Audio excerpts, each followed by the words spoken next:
Hello दोस्तों, नमस्कार। आपका स्वागत करते हैं। आप सभी का स्वागत है हमारे क्लास में। आज हम लोग एक नई श्रृंखला को पढ़ेंगे। वो श्रृंखला है भारत के राज व्यवस्था के बारे में। भारत की राज व्यवस्था को हम लोग शुरू से लेकर के अंत तक इस चैप्टर को ख़त्म करेंगे। इसमें जो भी महत्वपूर्ण बातें हैं उसके बारे में बात करेंगे। कंपनी के शासन के बारे में बात करेंगे, रेगुलेटिंग एक्ट के बारे में बात करेंगे, पिट्स इंडिया एक्ट के बारे में बात करेंगे। जो भी अधिनियम उस समय थे भारत की राज्य व्यवस्था की शुरुआत से जो चले आ रहे हैं, उन सारे नियमों के बारे में बात करेंगे। उनका हम लोग वर्णन करेंगे, उनके बारे में जानेंगे। क्या था पिट्स इंडिया एक्ट, क्या था रेगुलेटिंग एक्ट, क्या था 1909 का अधिनियम, क्या था 1919 का अधिनियम। हर एक अधिनियम को हम लोग पढ़ेंगे, विस्तार से पढ़ेंगे। जो इम्पोर्टेंट चीज़ होगा वो आपके स्क्रीन पर शो होंगी, आप उनसे देख लीजिएगा। बाकी बातें आप हमारे साथ ध्यान से सुनिए, उसे अपने माइंड में बैठाइए, आपको पूर्णतः याद हो जाएगा। किसी भी चीज़ों को अगर आप बार बार सुनेंगे तो वो आपको याद हो जाएगा, इस बात की गारंटी है। ठीक है। जिस प्रकार से हम आपको यहाँ पे बता रहे हैं, पढ़ा रहे हैं, उसी प्रकार से आप भी कोशिश करिए कि इस चीज़ों को सुन करके अपने दिमाग में उसको बैठा लिया जाए, ताकि एग्ज़ाम के सेंटर में परीक्षा देते समय हमें कोई परेशानी नहीं हो और किसी प्रकार का कन्फ्यूजन भी पैदा नहीं हो। ठीक है। तो चलिए हम आपका शुरू कर देते हैं कि ये क्या कहानी था भारत के राज व्यवस्था का शुरू से लेकर के अंत तक। आज हम लोग इस सीरीज का पहला वीडियो देखेंगे। हर दिन वीडियो आपके नेक्स्ट एपिसोड से नेक्स्ट चैप्टर में जाता रहेगा, आप उसको देखते रहिएगा। ठीक है। तो चलिए अब हम लोग इस पर पढ़ना शुरू करते हैं, अध्ययन शुरू करते हैं। आप अगर चाहते हैं नोट करना तो आप पेन ले लीजिए, नोटबुक ले लीजिए और बैठ जाइए। ठीक है। भूल अगर जाते हैं आप मेरे वीडियो को लाइक करने के लिए तो आप एक बार पहले दबा दीजिए। इतना सुनने के बाद अगर लास्ट में चाहते हैं तो लास्ट में दबा दीजिएगा। ठीक है। कभी कभार सब्सक्राइब के बटन पर एक दो बार घूम लीजिएगा। ठीक है। इच्छा कर जाए तो शेयर कर दीजिएगा, अच्छा लग जाए तो। ठीक है। तो चलिए अब शुरू कर देते हैं इस मैटर को, भारत के राज व्यवस्था को। ठीक है। तो देखिए, भारत में ब्रिटिश 1600 ईस्वी में ईस्ट इंडिया कंपनी के रूप में व्यापार करने के लिए आए थे। कब आए थे ईस्ट इंडिया कंपनी? 1600 ईस्वी में व्यापार करने के लिए आए हुए थे भारत में। ठीक है। 1600 ईस्वी में, याद रखिए, ईस्वी याद रखिएगा, 1600 ईस्वी में आए थे। ठीक है। तो उस समय महारानी एलिजाबेथ का जो चार्टर था, जो प्रथम चार्टर था, उन्हें भारत में जो व्यापार करने का जो विस्तृत अधिकार प्राप्त था उन्हीं के चार्टर से प्राप्त था, महारानी एलिजाबेथ के प्रथम चार्टर के द्वारा। ठीक है। तो कंपनी जिसका काम अभी तक सिर्फ व्यापारिक कार्यों तक सीमित था, वो 1765 में बंगाल, बिहार और उड़ीसा का जो दीवानी था, दीवानी अधिकार था, उसको प्राप्त कर लिया। ठीक है। तो 1765 में कहाँ चले गए वो, कहाँ पे अधिकार कर लिए अपने दीवानी अधिकार? बंगाल, बिहार और उड़ीसा। ठीक है। इसमें क्या था, इस दीवानी अधिकार में राजस्व का भी अधिकार था और जो न्याय का अधिकार था वो भी था, दीवानी न्याय का अधिकार भी उनको मिल गया था। ठीक है। तो इसके तहत भारत में उसके क्षेत्रीय जो शक्ति थी वो ज़्यादा बनने लगी। क्या होने लगी? वो ज़्यादा होने लगी। अब क्षेत्रीय, उनके पास दीवानी न्याय का भी अधिकार चला गया, राजस्व का भी अधिकार चला गया। तो पैसा और न्याय जब उन्हीं के साथ में, तो अधिकार भी उन्हीं के साथ होगा। सीधी सी बात है, कोई भी आदमी समझ लेगा इस चीज़ को। ठीक है। तो 1858 में इसी के कारण इस राजस्व, दीवानी न्याय जो बंगाल, बिहार, उड़ीसा में जो ये हुआ, ठीक है, उसके कारण 1858 में सिपाही विद्रोह हो गया था। क्या हो गया था? सिपाही विद्रोह हुआ था। तो सिपाही विद्रोह के बाद क्या हुआ था कि जो ब्रिटिश ताज था, जो ताज था, क्राउन, ठीक है, भारत शासन का जो उत्तरदायित्व था अपने हाथ में ले लिया। कहाँ ले लिया? अपने हाथ में ले लिया उन्होंने, कि अब हम इसको अपने हाथ में ले लेते हैं। यहाँ पे विद्रोह शुरू हो गया। ठीक है। तो यह शासन जो है 15 अगस्त 1947 में भारत का जो स्वतंत्र हुआ उसके तक जारी रहा ये शासन, जब तक भारत स्वतंत्र नहीं हो गया। ठीक है। तो स्वतंत्रता मिलने के पश्चात जो है ना, उसके बाद जो है भारत में एक संविधान की आवश्यकता महसूस हुई। जब स्वतंत्र हो गए हम तो हमको लगा कि हम लोग भी अपना संविधान बना लेते हैं। अरे जब हम लोग कहीं बाहर रहने जाते हैं तो क्या करते हैं, हम लोग अपना आशियाना बनाने के लिए सोचते हैं घर बना लेते हैं, यहाँ पे घर बना लेंगे तो यहीं पे रह जाएंगे, अपना गांव छोड़ के चले जाते हैं। उस प्रकार से जो ब्रिटिश शासन चला आ रहा था, उस ब्रिटिश शासन के बाद हम लोगों को लगा कि हम लोगों को रहने के लिए तो एक नियम होने चाहिए। हमारे देश में हम जो रहेंगे, अभी तक ब्रिटिश शासन कर रहा था तो अब तो हमको करना पड़ेगा, नियम तो होने चाहिए, क्योंकि सब कुछ सीख चुका था। जो भारतीय थे उन्होंने सीखे थे अंग्रेजों से, ठीक है। तो 1934 में एम.एन. रॉय जी ने जो है ना एक सुझाव दिया। एम.एन. रॉय उस समय साम्यवादी आंदोलन के प्रणेता रहे थे 1934 में, ठीक है। उन्होंने एक सुझाव दिया कि संविधान बनाओ, उन्होंने अपना सुझाव दिया था, ठीक है। और उस सुझाव को अमल में लाया गया और 26 जनवरी 1950 को संविधान अस्तित्व में आ गया।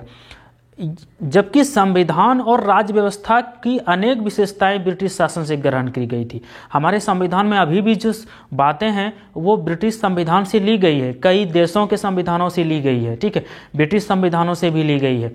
क्योंकि सारे नियम हम लोगों को पता नहीं थे कि क्या होता है देश में, क्योंकि उस समय ताज़ा देश आज़ाद हुआ था, तुरंत आज़ाद हुआ था। तो आज़ादी के तुरंत बाद भाई कौन कर लेता है, साधारण सी बात समझिए, हमारी नौकरी लग जाए, बहुत सारा पैसा कमा लें तो तुरंत क्या ज़मीन खरीद लेंगे, नहीं ना, तुरंत क्या घर बना लेंगे, तो ऐसा नहीं होता है। किसी भी चीज़ में आपको समय लग जाता है, ठीक है। तो समझने में देर लग रही थी उन लोगों को, तो हर जगह से एक एक देश से कुछ न कुछ संविधान उठा करके लाए थे। उसमें प्रारूप समिति के अध्यक्ष कौन थे, डॉक्टर भीमराव अंबेडकर थे। उन्हीं की देखरेख में संविधान को तैयार किया जा रहा था।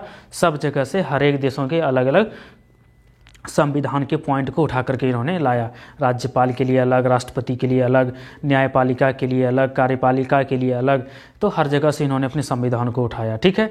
तो ये जो अनेक विशेषताएं थी अलग अलग से ली गई। लेकिन ब्रिटिश शासन में कुछ घटनाएं हुई थी, जो ऐसी घटनाएं थी जिनके कारण भारत में ब्रिटिश सरकार और प्रशासन की जो विधिक रूपरेखा थी वो निर्मित की गई, वो बनाई गई कि ऐसा ऐसा बात है, ये पहले का जो उनके समय का था वो अभी भी इसी की रूपरेखा पर ये बनाया जाएगा। इस बात को ध्यान में रखा गया और वही चीज़ को बनाया गया, ठीक है। ब्रिटिश शक्ति भारत में सरकार और प्रशासन की विधिक रूपरेखा से निर्मित हो गई। तो ये सब जो घटना हुआ था, ये सब घटना हमारे राजतंत्र पर भी गहरा प्रभाव छोड़ा था।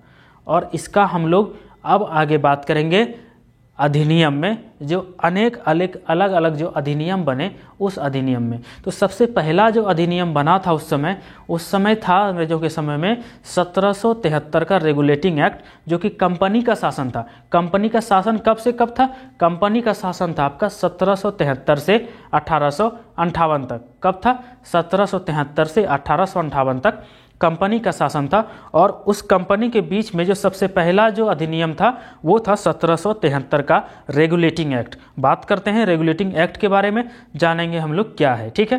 तो इस अधिनियम को अत्यधिक संवैधानिक महत्व है। 1773 के रेगुलेटिंग एक्ट को बहुत ज़्यादा संवैधानिक महत्व है, जबकि भारत में ईस्ट इंडिया कंपनी के कार्यों को नियमित और नियंत्रित करने की दिशा में ब्रिटिश सरकार द्वारा उठाया गया यह पहला कदम था, जिसके द्वारा पहली बार कंपनी के प्रशासनिक और राजनीतिक कार्यों को मान्यता मिली थी और भारत में केंद्रीय प्रशासन की नींव रखी गई थी इसी 1773 के रेगुलेटिंग एक्ट के द्वारा, ठीक है।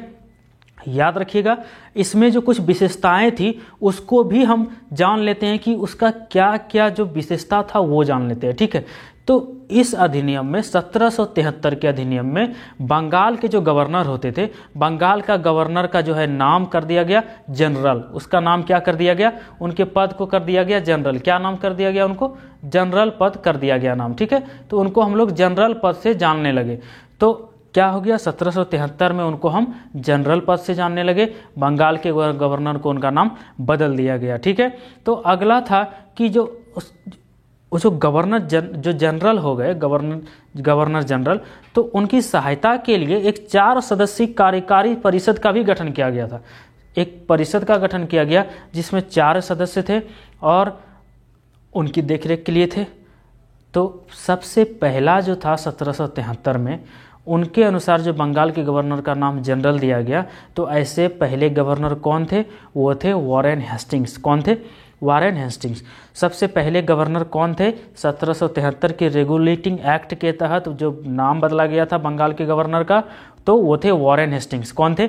Warren Hastings. ध्यान रखिएगा, वॉरेन हेस्टिंग्स बहुत ही महत्वपूर्ण है, बहुत सारे परीक्षाओं में पूछा जाता है। ठीक है, अब ये जो एक्ट था, इसी समय में मद्रास और जो बम्बई था उसका जो गवर्नर था, बंगाल के जो गवर्नर था उसके अधीन हो गया।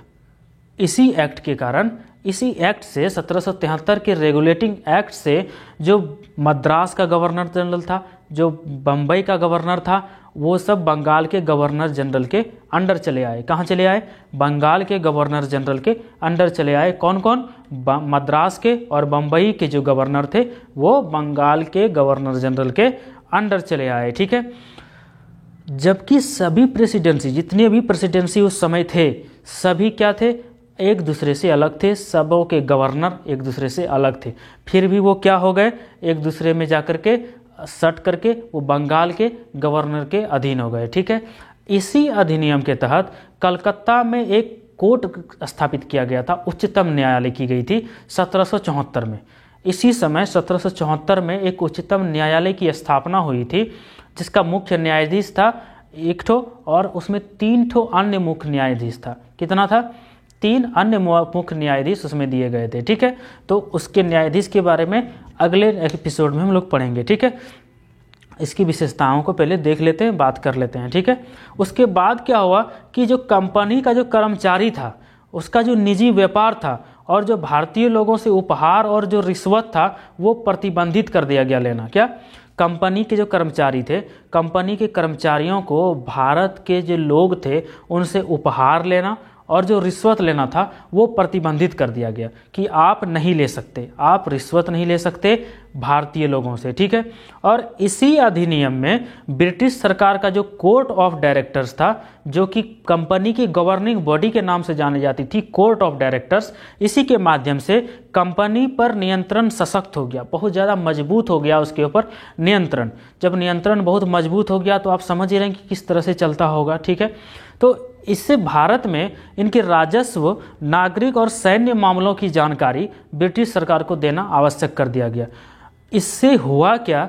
ये जो गवर्निंग बॉडी थी, अब जो कंपनी पर जो नियंत्रण होने लगा, तो पैसा का जानकारी यानी राजस्व का, नागरिक का जानकारी और जो सैन्य मामलों की जानकारी थी, सभी को देने के लिए बोला गया कि ये आवश्यक है भाई, तुमको देना पड़ेगा। ये अधिनियम बना दिए हम, इसी अधिनियम के द्वारा तुमको ये सब जानकारी देना पड़ेगा। ठीक है, तो ये 1773 के रेगुलेटिंग एक्ट की कहानी थी।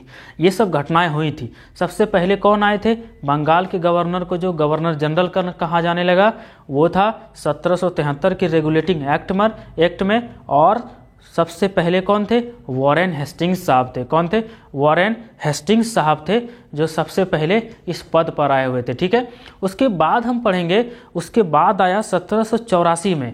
1784 में एक एक्ट आया, उसका नाम था पिट्स इंडिया एक्ट। क्या नाम था उसका?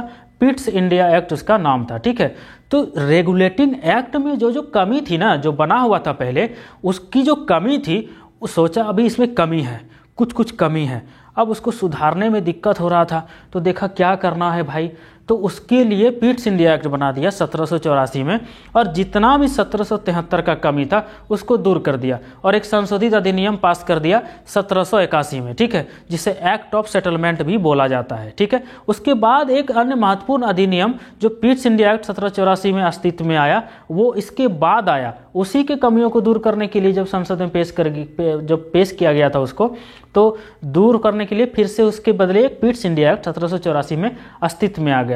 और इस कंपनी के अधिनियम से क्या हो गया कि इसमें जो राजनीतिक और वाणिज्यिक कार्य थे, और जो वाणिज्यिक कार्य थे, दोनों को क्या कर दिया गया? दोनों को अलग अलग कर दिया गया, दोनों एक दूसरे में सम्मिलित नहीं थे, जबकि 1773 में ऐसे अधिनियम में कुछ नहीं था। ठीक है, तो इसका जो निदेशक मंडल हुआ करता था, वो कंपनी के व्यापारिक मामलों की जो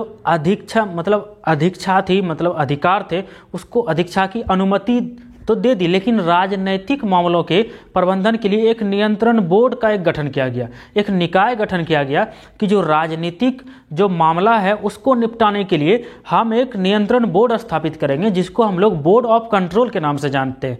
तो जो बोर्ड ऑफ कंट्रोल है वो उस समय नियंत्रण बोर्ड को बोर्ड ऑफ कंट्रोल बोलते थे, और किस लिए बनाया गया था?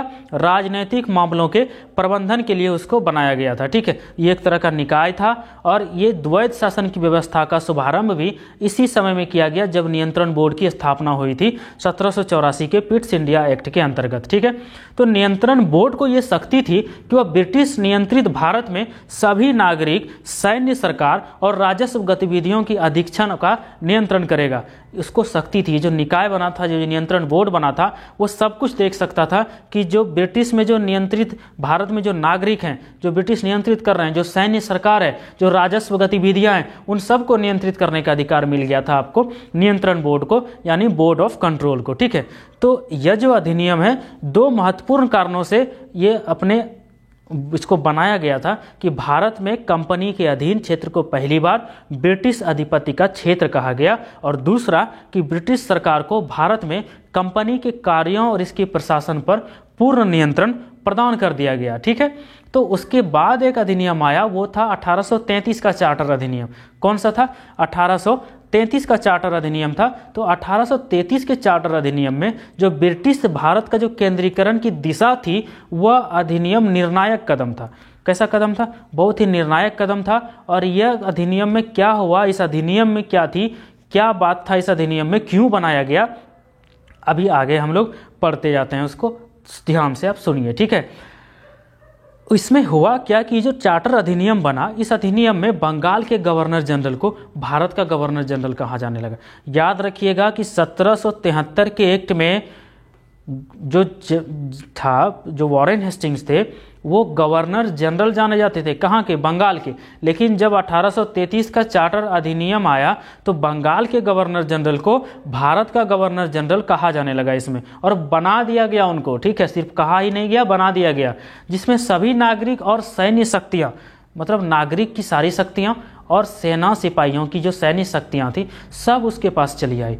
यानी बंगाल के गवर्नर जनरल को क्या बना दिया? हम भारत का गवर्नर जनरल बना दिए। ठीक है, लेकिन इस प्रकार ये जो अधिनियम बना, एक बार एक ऐसे सरकार का इसमें पहली बार निर्माण हुआ जिसका ब्रिटिश कब्जे वाले संपूर्ण भारतीय क्षेत्र पर पूर्ण नियंत्रण था। और लॉर्ड विलियम बेंटिक जो था, सबसे पहले बना था भारत का प्रथम governor general.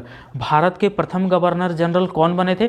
Lord William Bentinck बने थे। इसको ध्यान में रखिएगा, बहुत सारे उस समय लोग थे, उनको याद रखना जरूरी है, और परीक्षा के दृष्टिकोण से तो अति महत्वपूर्ण है, इसको आप याद रखिएगा। ठीक है, इस समय में इस अधिनियम में जो मद्रास और जो बम्बई का जो गवर्नर था, उसका जो विधायिका संबंधी जो शक्ति था, उसको वंचित कर दिया। बोला तुमको हम विधायिका का शक्ति नहीं देंगे, क्योंकि उस समय यानी इसके पहले वाले अधिनियम में उस समय क्या था कि अलग अलग प्रांतों के अलग अलग गवर्नर होते थे।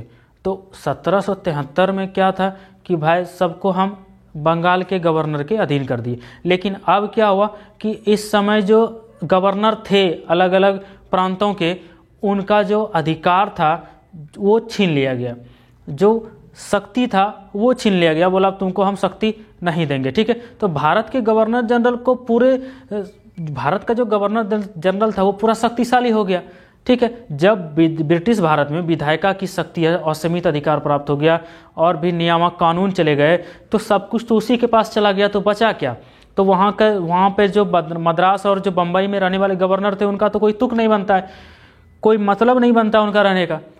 तो वो नियामक कानून बना करके कौन ले लिए? भारत के गवर्नर जनरल जो बन गए, कौन बने? लॉर्ड विलियम बेंटिक बने, उन्होंने अपने पास ले लिया। ठीक है, और ये जो नियामक कानून बन गया एक, इसके अंतर्गत ये जो नियामक कानून बना, इस नियामक कानून को ही हम एक्ट यानी अधिनियम कहते हैं। क्या बोलते हैं? अधिनियम। यहीं से अधिनियम का शुरुआत हुआ। ठीक है, कानून बनने की जो शुरुआती नीति थी वो यहीं से आई, यहीं से बनना शुरू हुआ। ठीक है, अब देखिए ईस्ट इंडिया कंपनी जो उसमें थी, एक व्यापारिक निकाय के रूप में काम करने वाली जो गतिविधि थी, उसको समाप्त कर दिया गया कि नहीं, ये जो व्यापारिक गतिविधि थी उसको अभी समाप्त करो। ठीक है, यह विशुद्ध रूप से क्या बन गया, एक प्रशासनिक निकाय बन गया। ईस्ट इंडिया कंपनी पहले व्यापार करती थी, आई थी व्यापार करने के लिए, लेकिन अब क्या बन गई, अब बन गई वो प्रशासनिक निकाय। अब वो सैन्य शक्तियों को देखेगी। प्रशासनिक निकाय का क्या काम होता है, हर जगह की देखरेख, हर जगह का जो समस्या है उसको निपटाएगा वो लोग प्रशासनिक समस्या को। ठीक है, तो इसके तहत कंपनी के अधिकार वाले जो क्षेत्र थे, जो ब्रिटिश राजशाही और उसके उत्तराधिकारी के विश्वास के तहत कब्जे में ही रह गए। कहाँ रह गए, कब्जे में ही रह गए। और चार्टर एक्ट 1833 जो था, ये सिविल सेवकों के चयन के लिए खुली प्रतियोगिता का आयोजन शुरू करने का प्रयास किया गया। याद रखिएगा, जो सिविल सेवा का जो प्रारंभ हुआ, यानी जो IAS, IPS, IRS जो अभी बनते हैं, तो ये चार्टर एक्ट 1833 के अधिनियम में ही सबसे पहले जो बना था, उस समय सिविल सेवकों के चयन के लिए खुली प्रतियोगिता का आयोजन शुरू कर दिया गया। ठीक है, और इसमें कहा गया कि कंपनी में भारतीयों को किसी पद, कार्यालय और रोजगार को हासिल करने से वंचित नहीं किया जाएगा। इसमें यह भी कहा गया कि जो भारतीय हैं उसमें उसके किसी पद के लिए, रोजगार के लिए उसको हम इधर उधर नहीं करेंगे, पद के लिए वंचित नहीं करेंगे, नहीं मारेंगे, नहीं पीटेंगे। ठीक है, और जो कोर्ट ऑफ जो डायरेक्टर्स था, इसके विरोध के कारण इस प्रावधान को उस समय फिर समाप्त कर दिया गया। उस समय बहुत झंझट होता था, इतना झंझट होता था कि बोलिए मत। अभी तो हम लोग छोटे से घरेलू झगड़ों में निपट करके चलते, और अब हमसे ना होगा, होता है ना। उस समय इतनी परेशानियां थी कि आप बोलिए मत, परेशानियों का पहाड़ था, और भारतीय उसमें जीवित थे, जीवित रह रहे थे। कैसे रह रहे थे आप सोचिए। ठीक है, तो उसके बाद एक अधिनियम आया, वो था 1853 का चार्टर अधिनियम। क्या था, 1853 का चार्टर अधिनियम था, जो 1793 के बाद, और उस 1793 से 1853 के दौरान जो ब्रिटिश संसद द्वारा पारित जो चार्टर अधिनियम की श्रृंखला में, यह जो श्रृंखला है ये अंतिम अधिनियम था। चार्टर अधिनियम 1833 के बाद जो ये आया 1853 का अधिनियम, ये अंतिम अधिनियम था इस चार्टर का। ठीक है, तो अंतिम अधिनियम था, तो संविधान विकास की दृष्टि से यह अधिनियम एक महत्वपूर्ण अधिनियम था, और इसमें कुछ कुछ बदलाव हुए। वो आप देखिए बदलाव क्या हुआ। ठीक है, इसमें क्या हुआ कि इसमें जो पहली बार गवर्नर जनरल की परिषद का जो विधायी और प्रशासनिक कार्य था उसको अलग कर दिया गया। इसके पहले वाले अधिनियम में क्या था कि उसको एक्के में ले लिया। ठीक है, इसके बाद इस अधिनियम में दोनों को अलग कर दिया गया, और इसके तहत परिषद में 6 नए पार्षद और जोड़े गए, और इन्हें विधान परिषद कहने लगा। क्या कहा जाने लगा, विधान पार्षद कहा जाने लगा इनको। और अगर कहा जाए तो इसने गवर्नर जनरल के लिए नई विधान परिषद का गठन कर दिया। ठीक है, जिसे भारतीय केंद्रीय विधान परिषद की तरह कार्य करना शुरू कर दिया गया। ठीक है, और इसमें वही प्रक्रियाएं अपनाई गई जो ब्रिटिश संसद में अपनाई जाती थी। इस प्रकार विधायिका को पहली बार सरकार के विरोध में विशेष कार्य के रूप में जाना गया, और जिसके लिए विशेष मशीनरी और प्रक्रिया की जरूरत पड़ी थी उस समय। ठीक है, तो ये उनका अंतिम अधिनियम था। कौन सा, 1853 का। ठीक है, तो इसमें जो सिविल सेवक थे, और जो पिछले वाले अधिनियम में सिविल सेवकों के बारे में फिर से समाप्त कर दिया था, उसको रोक दिया गया था, बीच में रुक गया था। तो उसके बाद इस अधिनियम में जो है ना, सिविल सेवकों की भर्ती और चयन है तो खुली व्यवस्था का आरंभ हुआ। इसमें एग्जाम कराया जाने लगा। इसमें बोला कि चलो भाई तुम लोग को भी मौका दिया जाएगा। ठीक है, तो इसमें इस प्रकार विशिष्ट जो सिविल सेवा थी वो भारतीय नागरिकों के लिए भी खोल दी गई, और इसके लिए 1854 में एक मैकाले समिति का नियुक्ति हुआ। उस जो मैकाले को हम लोग बोलते हैं भारतीय सिविल सेवा का जनक कहते हैं मैकाले को। ठीक है, तो इसके बाद जो है उसका मैकाले समिति का गठन हो गया। तो कंपनी के शासन को विस्तारित कर दिया गया। फिर कंपनी के शासन को क्या कर दिया गया, विस्तारित कर दिया गया, और भारतीय क्षेत्र को इंग्लैंड राजशाही के विश्वास के तहत कब्जे में रखने का अधिकार दे दिया गया। लेकिन पूर्व अधिनियमों के विपरीत जो पहले का अधिनियम था उसका जस्ट उल्टा, इसमें किसी निश्चित समय का निर्धारण नहीं किया गया। पहले वाले अधिनियम में निश्चित समय का निर्धारण था, लेकिन इस वाले अधिनियम में किसी निश्चित समय का निर्धारण नहीं है। और यह इससे साफ ये पता चलता है कि संसद द्वारा जो कंपनी का शासन था किसी भी समय समाप्त किया जा सकता था। और इसमें प्रथम बार जो भारतीय केंद्रीय परिषद विधान परिषद में जो अस्थायी प्रतिनिधित्व प्रारंभ हुआ था वो था गवर्नर जनरल के परिषद में 6 नए सदस्य बनाना था। 4 का चुनाव बंगाल में, मद्रास, मुंबई और आगरा की स्थानीय प्रांतीय सरकारों के द्वारा किया जाना था उस समय। ठीक है, तो ये था हमारा कौन सा अधिनियम, चार्टर एक्ट 1773 से लेकर के 1853 53 तक, ठीक है। उसके बाद आपका चल गया ताज का शासन। किसका चल गया? ताज का शासन। जब ताज का शासन आया तो 1858 से लेकर के 1947 तक चला। कब तक चला? 1858 से लेकर के 1947 तक, याद रखिएगा। तो 1858 में भी एक अधिनियम बना जिसको हम बोलते हैं 1858 का भारत शासन अधिनियम। क्या बोलते हैं? भारत शासन अधिनियम बोलते हैं। आइए हम जानते हैं भारत शासन अधिनियम 1858 के बारे में, ठीक है। इसका जो निर्माण हुआ था वो 1857 के विद्रोह के बाद किया गया था।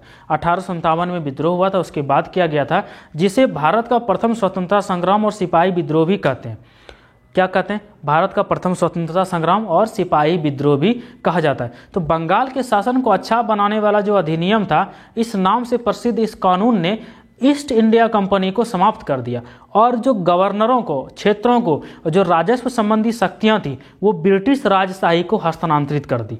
इसके बाद हुआ क्या कि इसमें जो भारत शासन का जो भारत शासन जो था वो सीधे महारानी विक्टोरिया के अधीन चला गया। किसके अधीन चला गया? महारानी विक्टोरिया के अधीन चला गया। गवर्नर जनरल का पदनाम बदल करके भारत का वायसराय कर दिया गया इसी में, और वह वायसराय भारत के ब्रिटिश ताज का प्रत्यक्ष प्रतिनिधि बन गया और लॉर्ड कैनिंग भारत के प्रथम वायसराय थे। कौन थे प्रथम वायसराय? लॉर्ड कैनिंग भारत के प्रथम वायसराय थे। और गवर्नर जनरल का जो पदनाम बदल दिया गया, भारत का वायसराय कर दिया गया, वो कर दिया गया 1858 के भारत शासन अधिनियम के द्वारा कर दिया गया, ठीक है। इस अधिनियम से जो है नियंत्रण बोर्ड और जो निदेशक कोड था उसको समाप्त कर दिया गया और भारत में एक द्वैत शासन प्रणाली को लागू कर दिया गया और एक नए पद का, जो भारत का राज्य सचिव था, उस पद का सृजन किया गया, उस पद को बनाया गया जिसमें भारतीय प्रशासन पर जो था संपूर्ण नियंत्रण की शक्ति निहित कर दी गई थी। और यह जो सचिव था ब्रिटिश कैबिनेट का सदस्य था और ब्रिटिश अंततः किसके प्रति उत्तरदायी था? संसद के प्रति उत्तरदायी था। तो ये था 1858 का भारत शासन का अधिनियम का ये बात जो था, ये था इसमें, ठीक है। उसके बाद और भी कुछ बातें उसमें कि भारत जो सचिव था उसका जो सहायता होता था वो 15 सदस्यीय परिषद का गठन किया गया। उसकी सहायता के लिए 15 सदस्यीय परिषद का गठन किया गया जो एक सलाहकार समिति थी। कौन सी समिति? एक सलाहकार समिति थी, उसको सलाह देने का काम करती थी। और इस परिषद का जो अध्यक्ष होता था वो भारत के सचिव को बनाया गया, ठीक है।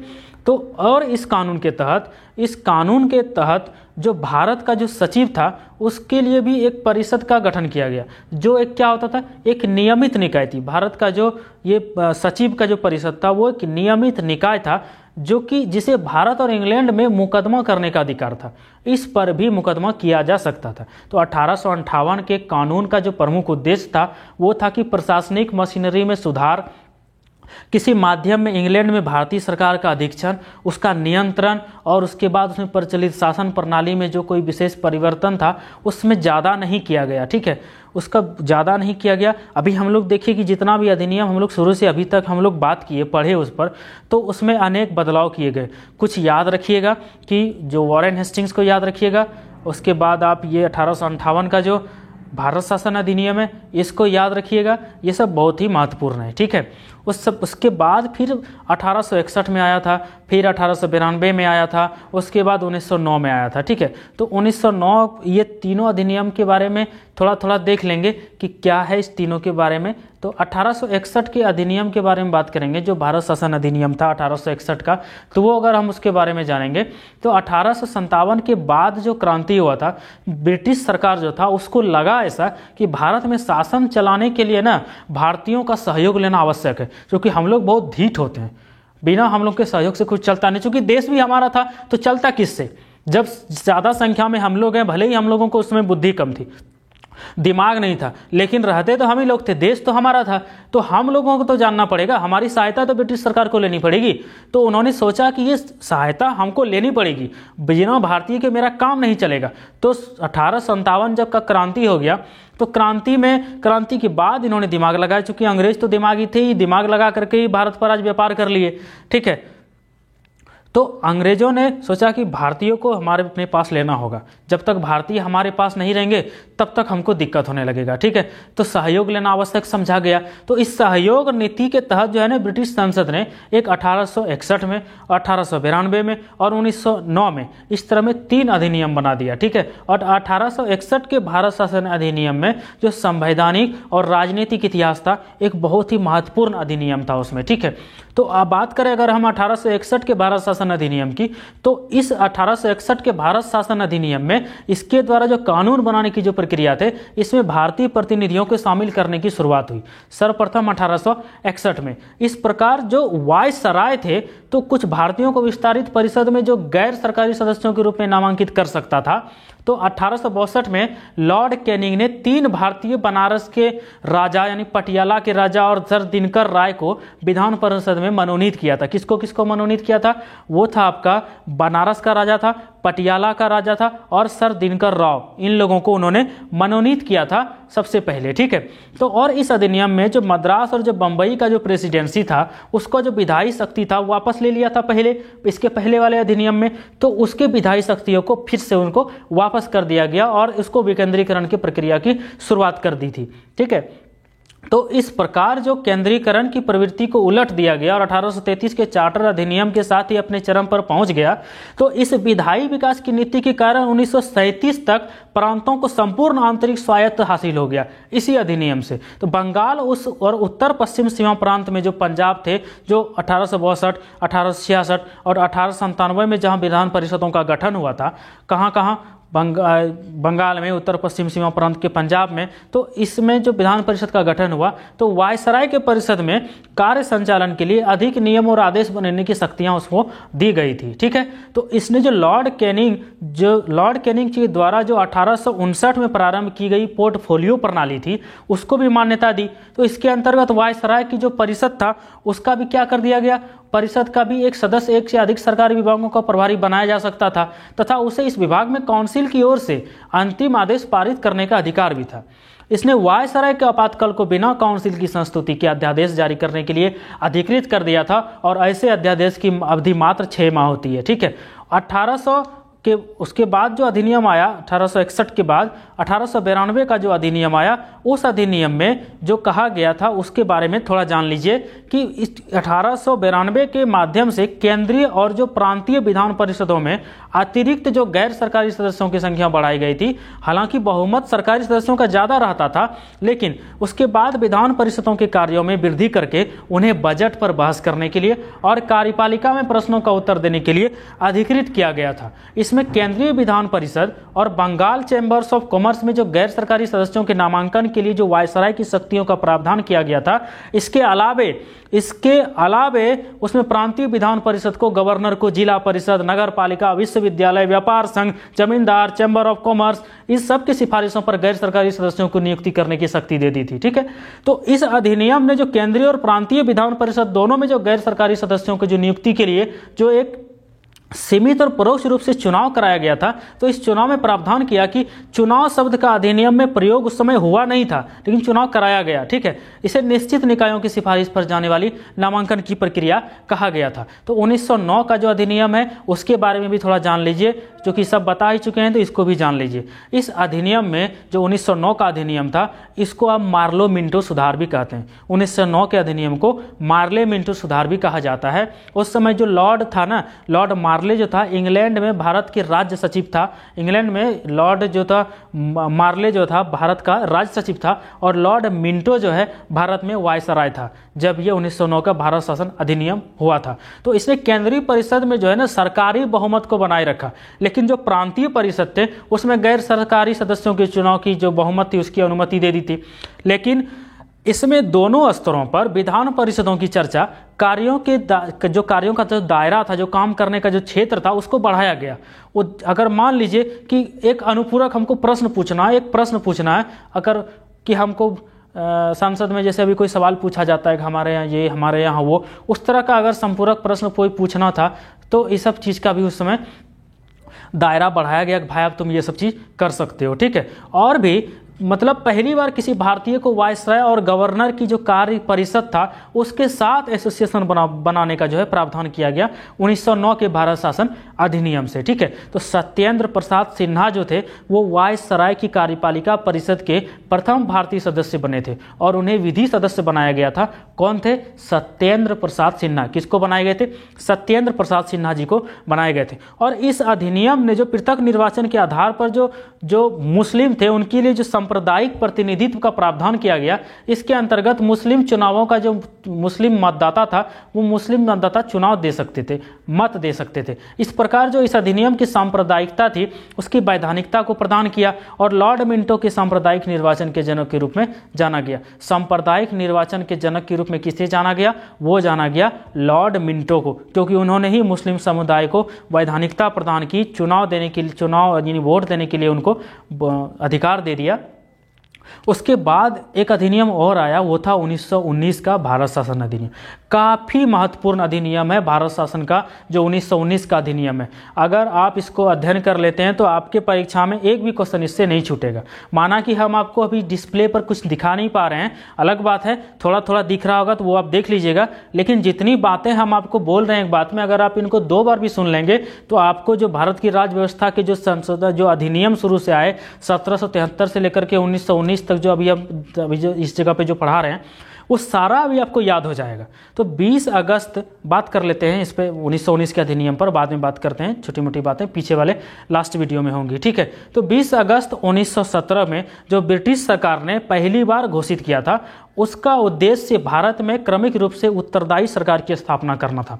तो क्रमिक रूप से 1919 में जो भारत शासन अधिनियम बनाया गया था वो लागू हुआ 1921 से। कब से लागू हुआ?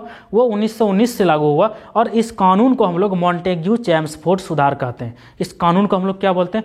मॉन्टेग्यू चेम्सफोर्ड सुधार कहते हैं। और मॉन्टेग्यू उस समय भारत का राज्य सचिव था और चेम्सफोर्ड जो था उस समय भारत का वायसराय था। कब? भारत शासन अधिनियम 1919 में जब ये बन रहा था तो उस समय कौन था? इस कानून को बनाया कौन था? मॉन्टेग्यू चेम्सफोर्ड सुधार कहा जाता था। लागू 1919 का जो भारत शासन अधिनियम था वो लागू कब हुआ था? 1921 से लागू हुआ था। बना कब था? 1919 में। ठीक है, तो केंद्रीय और विधान जो प्रांतीय विषयों की जो सूची की जो पहचान कर दी गई थी, पहचान कर लिया गया था कुछ। ठीक है, जो केंद्रीय और जो प्रांतीय विषय की जो सूची थी उसको एक अलग अलग करके राज्य पर केंद्रीय नियंत्रण का काम करने लगा। ठीक है, तो केंद्रीय और प्रांतीय विधान परिषदों को जो अपनी सूचियों के विषय में जो विधान बनाने का अधिकार प्रदान किया गया, लेकिन सरकार का ढांचा केंद्रीय और एकात्मक ही बना रहा था उस समय। ठीक है, उस अधिनियम में तो प्रांतीय विषयों को फिर से 2 भागों में विभक्त किया गया, हस्तांतरित कर दिया गया। आरक्षित विषयों पर गवर्नर कार्यपालिका परिषद की सहायता से शासन करता था, जो विधान परिषद के प्रति उत्तरदायी नहीं थी। तो शासन की इस दोहरी व्यवस्था को द्वैत यूनानी शब्द जैसे कि डाईआर्की से जो उत्पन्न हुआ था तो शासन व्यवस्था कहा गया था उसको। ठीक है, तो एक व्यवस्था जो इसमें था, ये व्यवस्था काफ़ी हद तक असफल हो गई थी, इसमें उतना अच्छा से हुआ नहीं। ठीक है, तो इस अधिनियम में जो सबसे पहली बार जो द्विसदनीय व्यवस्था थी उसको प्रत्यक्ष निर्वाचन की व्यवस्था प्रारंभ कर दी। इस प्रकार भारतीय विधान परिषद के स्थान पर द्विसदनीय व्यवस्था यानी कि राज्यसभा और लोकसभा का गठन किया गया। दोनों सदनों के जो बहुसंख्यक सदस्यों को जो प्रत्यक्ष निर्वाचन के माध्यम से निर्वाचित किया जाता था, और इसके बाद जो है वायसराय की जो कार्यकारी परिषद के 6 सदस्यों में थे जो कमांडर इन चीफ जो है उसको छोड़ करके जो 3 सदस्यों का जो था होना, उसमें भारतीयों का होना बहुत ही आवश्यक था। तो इसने सांप्रदायिक जो आधार पर जो सिखों को, भारतीयों को, ईसाइयों को और आंग्ल भारतीयों और यूरोपियों के लिए जो पृथक निर्वाचन की व्यवस्था की थी, इस सिद्धांत को विस्तारित कर दिया गया, उसको बढ़ा दिया गया था। ठीक है, तो इस कानून ने लंदन के उच्चायुक्त के कार्यालय को, जो लंदन का जो उच्चायुक्त था उसके कार्यालय का भी सृजन किया, बनाया, और अब तक भारतीय सचिव द्वारा जो किए जा रहा जो कुछ कार्य है वो किसको स्थानांतरित कर दिए जाते हैं? भारत के उच्चायुक्तों को स्थानांतरित कर दिए जाते हैं। और एक लोक सेवा आयोग का भी उस समय गठन हुआ था, जो 1926 में सिविल सेवकों की भर्ती के लिए केंद्रीय लोक सेवा आयोग का गठन किया गया था। और पहली बार उसी समय केंद्रीय बजट को राज्यों के बजट से जो अलग कर दिया गया था और राज्य विधानसभा को अपना बजट स्वयं स्वयं बनाने के लिए अधिकृत कर दिया गया था। और इसके बाद इसके अंतर्गत एक वैधानिक आयोग का भी गठन किया गया, जिसका कि कार्य 10 वर्ष बाद जांच करने के बाद अपनी रिपोर्ट प्रस्तुत करना था। ठीक है, तो ये था इस अधिनियम की विशेषताएं। ठीक है, आगे इसके बाद जो अधिनियम आया था उस समय एक आया था साइमन आयोग। कौन आया था? साइमन आयोग आया था। साइमन आयोग के बारे में भी हम लोग बात करेंगे। उसके बाद जो साइमन आयोग जो आया, तो साइमन आयोग ने नवंबर 1927 में, जो कि पहले से ही निर्धारित किया हुआ टाइम था 2 साल पहले, उस नए संविधान में भारत की स्थिति का पता लगाने के लिए सर जॉन साइमन के जो नेतृत्व में जो हुआ था, एक 7 सदस्यीय टीम का एक उसका गठन किया गया, वैधानिक आयोग का गठन किया गया। तो उसका जो गठन किया गया उसके सभी सदस्य कौन थे? ब्रिटिश थे, भारतीय नहीं थे उसमें, सभी ब्रिटिश थे, इसलिए सभी दलों ने इसका बहिष्कार किया था। तो आयोग ने 1930 में अपनी रिपोर्ट पेश की तथा द्वैध शासन प्रणाली जो था, उस द्वैध शासन प्रणाली को राज्यों में सरकारों का विस्तार, ब्रिटिश भारत के संघ की स्थापना और सांप्रदायिक निर्वाचन व्यवस्था को जारी रखने का जो सिफारिश था, वो आयोग के जो प्रस्ताव थे, उस प्रस्तावों को पर विचार करने के लिए ब्रिटिश सरकार ने ब्रिटिश भारत और भारतीय रियासतों के प्रतिनिधियों के साथ 3 गोलमेज सम्मेलन किए। उसमें गोलमेज सम्मेलन किए इसी के लिए। तो इन सम्मेलनों में जो चर्चा हुआ था उस पर संवैधानिक सुधारों पर चर्चा हुआ था। एक श्वेत पत्र भी तैयार किया गया था, जिसे विचार के लिए ब्रिटिश संसद की सिफारिशों को कुछ संशोधनों के साथ भारत परिषद संशोधन अधिनियम 1935 में शामिल कर दिया गया था। ठीक है, अब कुछ अवार्ड के बारे में बात कर लेते हैं कि जो अवार्ड वगैरह थे, जैसे कि बहुत सारे अवार्ड मिलते हैं, उसमें अवार्ड जो था सांप्रदायिक अवार्ड, उसके बारे में बात करते हैं। एक सांप्रदायिक अवार्ड था। ठीक है, तो ब्रिटिश प्रधानमंत्री जो था रैमजे मैकडोनाल्ड, कौन था? रैमजे मैकडोनाल्ड एक ब्रिटिश प्रधानमंत्री था जो अगस्त 1932 में अल्पसंख्यकों अवार्डों या सांप्रदायिक अवार्ड के नाम से जाना गया। तो अवार्ड ने मतलब सिर्फ मुस्लिम जो था और जो सिख था, जो ईसाई था, यूरोपियन था और आंग्ल भारतीयों के लिए जो था, उसके लिए अलग अलग से निर्वाचन व्यवस्था का विस्तार किया, बल्कि इसे दलितों के लिए भी विस्तारित कर दिया गया था। दलितों के लिए अलग निर्वाचन व्यवस्था के लिए, निर्वाचन व्यवस्था से दलित के लिए जो अलग निर्वाचन व्यवस्था हुआ ना, तो इससे क्या हुआ? दलितों के लिए अलग निर्वाचन व्यवस्था होने के बाद गांधी जी रूस गए। अरे वो रूस गएगा, इसके लिए तुम अलग से निर्वाचन व्यवस्था क्यों कर रहे हो? इसको भी साथ में सब में रहने। तो गांधी जी उसमें रूठ गए। अब उनको जो दिक्कत होने लगा, उनको बहुत चिंता होने लगी, तो उन्होंने अवार्ड में संशोधन के लिए पूना की यरवदा जेल में एक अनशन प्रारंभ कर दिया। यरवदा जेल में एक अनशन प्रारंभ कर दिया। यरवदा जेल पूना में है, चुपचाप अनशन प्रारंभ कर दी। अब अनशन प्रारंभ कर दिए तो भारी दिक्कत होने लगा। तो कांग्रेस नेताओं और दलित नेताओं के बीच एक समझौता हुआ। उसके बाद जब अनशन प्रारंभ कर दिया तब तो संशोधन के लिए जो अनशन किया था उन्होंने, उसके बाद उस पर समझौता हुआ। ठीक है, तो उसको पूना पैक्ट के नाम से जाना जाता है, पूना समझौता के नाम से जाना जाता है, जिसमें कि संयुक्त हिंदू निर्वाचन व्यवस्था को बनाए रखा गया और जो दलितों के लिए जो स्थान आरक्षित कर दिए गए थे वो भी रखे रह गए। ठीक है, उसके बाद उस अधिनियम के बाद आया आपका, साइमन आयोग के बाद आया आपका भारत शासन अधिनियम 1935। काफ़ी महत्वपूर्ण है भाई साहब, इसको अच्छा से आप ध्यान से समझ लीजिएगा। ठीक है, तो यह जो अधिनियम आया था, यह पूर्ण उत्तरदायी सरकार के गठन में एक बहुत ही मील का पत्थर साबित हुआ था। ये 1935 का जो भारत शासन अधिनियम था, यह एक लंबा और विस्तृत दस्तावेज था, जिसमें 321 तो धारा था और 10 तो अनुसूची था। उस समय धीरे धीरे जो एक्ट आ रहा था वो सुधर रहा था।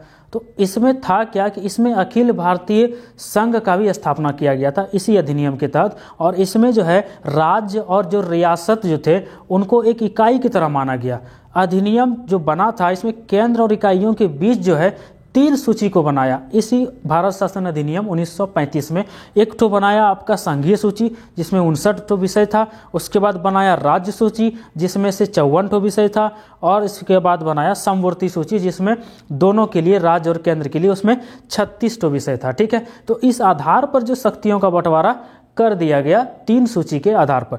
तो अपशिष्ट शक्तियां जो थी वो वायसराय को दे दी गई। हालांकि यह जो संघीय व्यवस्था थी यह कभी अस्तित्व में नहीं आई, क्योंकि देशी रियासतों ने शामिल होने से इससे इनकार कर दिया था। तो प्रांतों का जो द्वैध शासन व्यवस्था था उस समय इसके बाद इसको समाप्त कर दिया गया, और प्रांतीय जो स्वायत्तता का जो शुभारंभ था उसको राज्यों को अपने दायरे में रहकर स्वायत्त तरीके से 3 पृथक क्षेत्रों में शामिल होने का अधिकार जो है दे दिया गया। और इसके बाद जो है जो अधिनियम में जो उत्तरदायी सरकार को जो स्थापना किया गया इस अधिनियम में, तो यानी कि गवर्नर को जो है राज्य विधान परिषदों के लिए उत्तरदायी मंत्रियों की सलाह पर काम करना आवश्यक हो गया था। और यह जो व्यवस्था था 1937 में शुरू किया गया था और 1939 में इसे समाप्त कर दिया गया था। जो इसमें केंद्र में जो है द्वैध शासन प्रणाली का शुभारंभ किया, जिसका जो परिणाम हुआ संघीय विषयों को स्थानांतरित कर दिया गया और आरक्षित जो विषय थे उसमें से उसको अलग अलग करना पड़ा, और ये जो प्रावधान था जो कभी लागू नहीं हो सका।